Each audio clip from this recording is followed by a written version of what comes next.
আমি মারা যাবে, তুমি একদিন মারা যাবা, মারা যাবে কি যাবে না? কুল্লুমান আলাইহা ফান।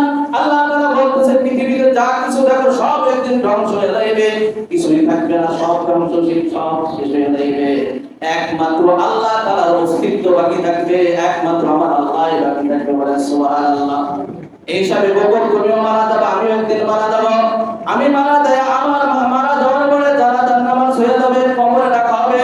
কবরে তিনটা প্রশ্ন করা হবে, রবের পরিচয়, দ্বীনের পরিচয়, নবীর পরিচয়। কবর ভালো করে শোনো, আমি যদি এই তিন প্রশ্নের জবাব আমি দিতে পারি, তখন আমি আব্দুল কাদের জিলানী তোমার চাইতে দামি। খোদার কাসম কোন অঘটনা ঘটে যায় আমার কবরে, আমি তিন প্রশ্নের জবাব দিতে পারলাম না, রবের পরিচয়, দ্বীনের পরিচয়, নবীর পরিচয় কিছুই দিতে পারলাম না। আল্লাহু আকবার। তখন আমার কবর অবস্থা, কবর থাকবে না। আল্লাহ রাসূল বলেন কবর বেরিয়া জান্নাত আও হুফরাতুম মিন হুফারিন নার।